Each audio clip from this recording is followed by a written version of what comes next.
Morning बच्चों।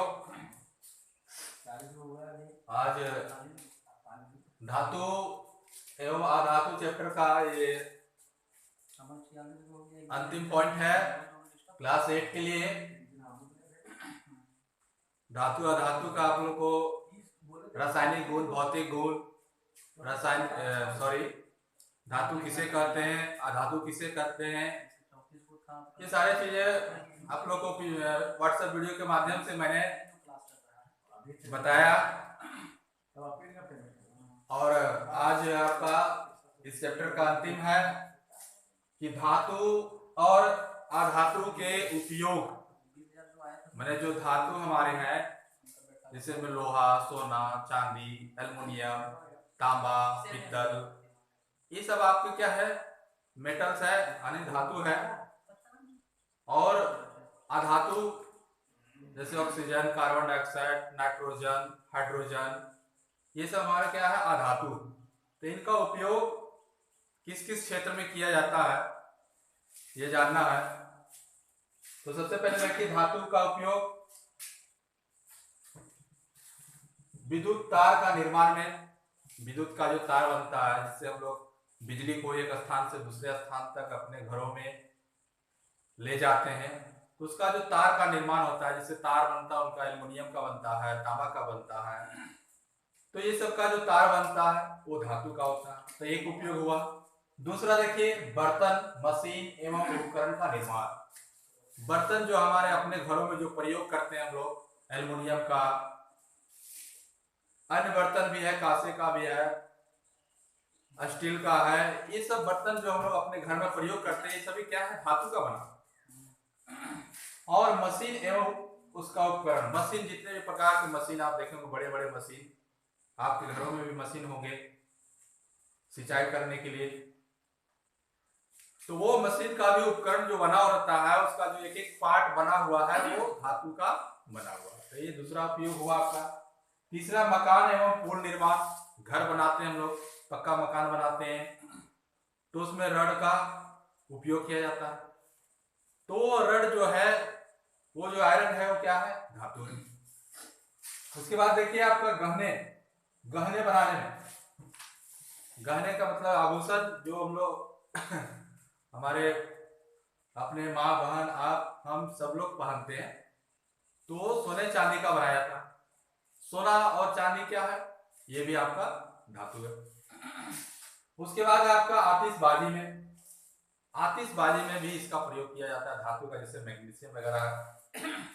उसके बाद है थर्मामीटर में पारा का उपयोग किया जाता है।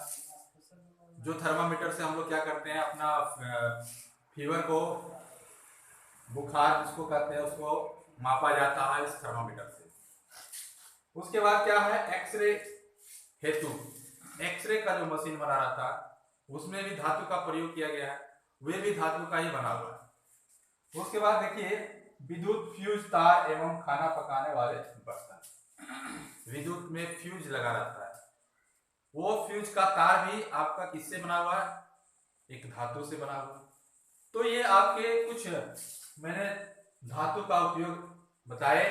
अब अधातु, उसका भी कुछ उपयोग है, उसका भी हम लोग अपने जीवन में उसका प्रयोग करते हैं। देखिए सबसे पहले है ऑक्सीजन। ऑक्सीजन के बारे में आप जानते हैं कि पेड़ पौधा जब अपना भोजन बनाते हैं तो वहां से ये ऑक्सीजन गैस निर्मुक्त होता है, जो हमारे जीवित रहने के लिए, श्वसन की क्रिया करने के लिए बहुत आवश्यक होता है। तो ये हमारा अधातु। दूसरा है दहन के लिए। दहन के लिए यानी किसी वस्तु को जब लकड़ी, मान लो लकड़ी है, कोयला है, ये सब को जलने के लिए अधातु का होना बहुत जरूरी है, ऑक्सीजन का होना बहुत जरूरी है। बिना ऑक्सीजन का आप दहन की क्रिया नहीं कर सकते। उसके बाद है हाइड्रोजन, ईंधन के रूप में, हाइड्रोजन गैस को ईंधन के रूप में प्रयोग करते हैं।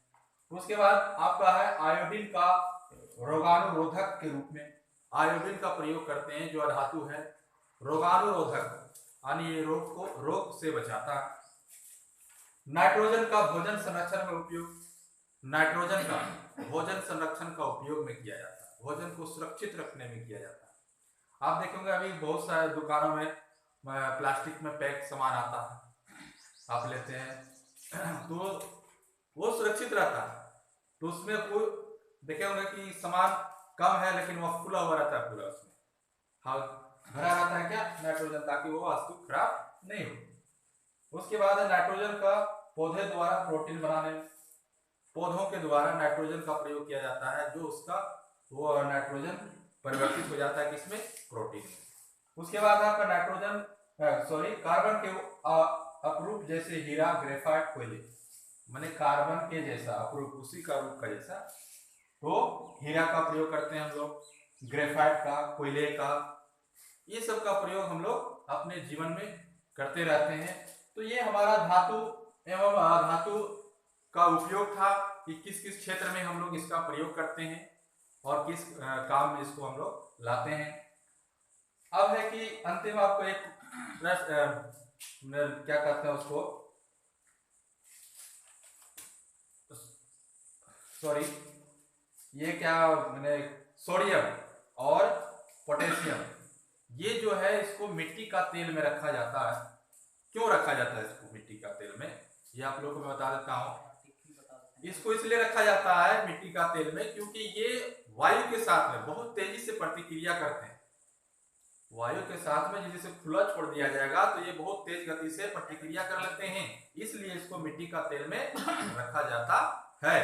तो आज का ये क्लास आपका यही समाप्त होता है। धन्यवाद।